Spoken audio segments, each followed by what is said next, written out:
जादुई चक्की। एक गांव में दो भाई रहते थे, विक्रम और राघव। बड़ा भाई विक्रम बहुत अमीर था।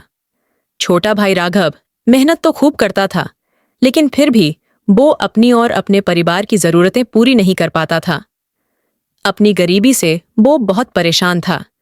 विक्रम ने पिताजी की कमाई से राघव को उसका हिस्सा नहीं दिया था, ना ही वो राघव की कोई मदद करता था। दिवाली का उत्सव था, सब जगह दियों की रोशनी थी। घर घर में मीठा नमकीन, नए कपड़े, खुशियों का माहौल था। विक्रम के घर में बहुत ही धूमधाम से दिवाली मनाई जा रही थी।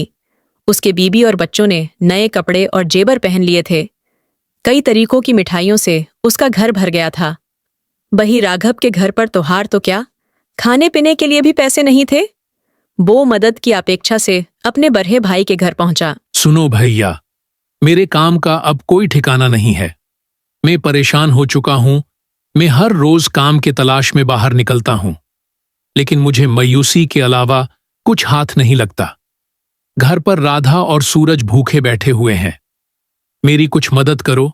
मेरे पास पैसे आते ही मैं तुम्हारा कर्ज लौटा दूंगा। राघव, मैंने बहुत ही कड़ी मेहनत से ये ऐसो आराम कमाया है। आजकल खर्चे भी बहुत बढ़ गए हैं। तुम्हें भी कड़ी मेहनत करनी होगी। मैं तुम्हारी कुछ मदद नहीं कर सकता। अब तुम यहां से जा सकते हो। सुनो भैया, पिताजी ने जो मेरा हिस्सा दिया है वो ही मुझे लौटा दो। मैंने आज तक तुमसे कभी नहीं मांगा, लेकिन आज मेरे बुरे दिन चल रहे हैं, इसलिए मैं आज अपना हिस्सा मांग रहा हूं। तुम्हारी इतनी हिम्मत कि तुम मुझसे हिस्सा मांग रहे हो। अभी यहां से दफा हो जाओ, वरना मुझसे बुरा कोई नहीं होगा। राघव को अपने भाई के बर्ताव से बहुत बुरा लगा। वो काम की खोज से जंगल की ओर चल पड़ा। कुछ दूर चलते ही उसे एक बूढ़ी औरत दिखाई दी। उसके सामने लकड़ियों का ढेर था। राघव ने सोचा, अगर मैं इनकी मदद कर दूं तो मुझे कुछ पैसे मिल सकते हैं। क्या मैं ये लकड़ियों आपके घर तक पहुंचा दूं माता जी? आप मुझे उसके बदले कुछ पैसे दे देना। और भी कुछ काम होगा तो मैं वो भी कर दूंगा। जरूर, मेरी मदद करने का पैसा मैं तुम्हें जरूर दूंगी। राघव लकड़ियां का गट्ठा लेकर उस बूढ़ी औरत के पीछे पीछे उसके घर तक पहुंच जाता है। लेकिन तुम इतने दुखी क्यों लग रहे हो? घर पर बीबी बच्चे भूखे हैं। खाने के लिए घर पर अनाज का एक दाना भी नहीं है। कहीं भी काम नहीं मिल रहा है।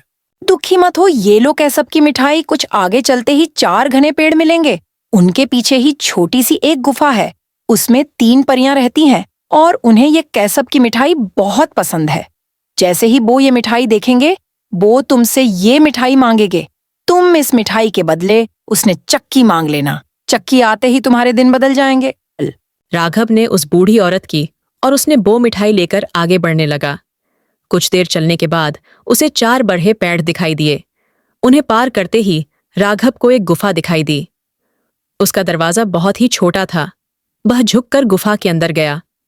जैसे ही वो अंदर उसने देखा, 3 परी अंदर खड़ी थीं। राघव के हाथ में केसब की मिठाई देखकर वो तीनों बहुत खुश हुईं। हमें ये केसब की मिठाई बहुत पसंद है। क्या तुम हमें ये मिठाई दे सकते हो? हाँ, ये मिठाई तुम हमारे लिए यही रख दो। ऐसा सुनते ही राघव उस बूढ़ी औरत की मिठाई के बदले चक्की मांगने वाली बात सोचकर कहता है, मैं ये मिठाई देने के लिए तैयार हूं, लेकिन मुझे मिठाई के बदले आपको वो चक्की देनी होगी। ठीक है, हम तुम्हें ये चक्की दे देते हैं। लेकिन सुनो, ये कोई मामूली चक्की नहीं है। ये जादुई चक्की है। तुम इससे जो मांगोगे वो तुम्हें मिल जाएगा। और जैसे ही तुम्हारी जरूरत पूरी हो जाए, तुम इस पर एक लाल रंग का कपड़ा डाल देना। चक्की को रोकने का यही एक तरीका है। शुक्रिया, मैं इस बात को जरूर याद रखूंगा। राघव बहुत ही खुश हो गया। उसे यकीन नहीं ही रहा था कि वो सच में ही जादुई चक्की उसको मिल चुकी है। राघव चक्की लेकर घर आ गया। घर में बीबी और बच्चा भूखे ही बैठे थे। राघव ने पत्नी को सारी घटना बताई। उन्होंने चादर बिछाकर चक्की उस पर रख दी। राघव ने चक्की से कहा, चक्की चक्की चावल दे दो। देखते ही देखते वहां चावल का ढेर लग गया। राघव और उसके घर बालों ने भरपेट खाना खाया। अब राघव बाकी का अनाज लेकर बाजार जाकर बेच आता था। देखते ही देखते राघव की आर्थिक स्थिति संभरने लगी और राघव ने नया घर भी बना लिया। ये बात उसके बड़े भाई विक्रम तक पहुंच गई। ये जानकर उसे बहुत हैरानी हुई। कल तक तो इस राघव के पास खाने तक के पैसे नहीं थे। अब इतने सारे पैसे, नया घर कहां से आया इसके पास इतना पैसा? मुझे ये रात जानना ही चाहिए। वह खाना खाने के बहाने राघव के घर गया।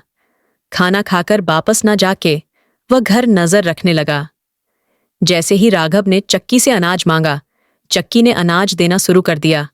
ये देखकर विक्रम ने सोचा वो ये चक्की चुराकर अपने घर ले जाएगा।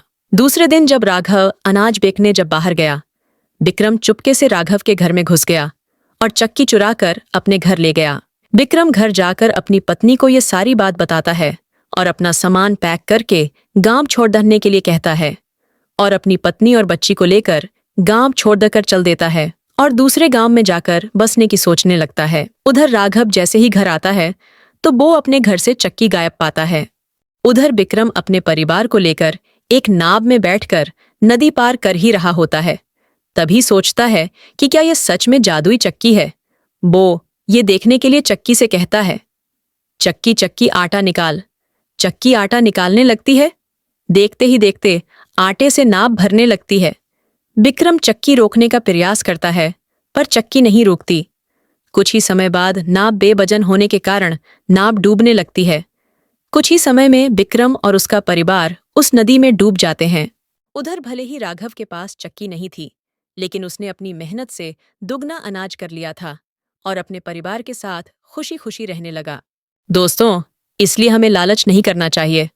दोस्तों, अगर आपको हमारी वीडियो अच्छी लगी तो चैनल को सब्सक्राइब जरूर से कर ले और वीडियो को लाइक करके बेल आइकॉन दबाना ना भूले।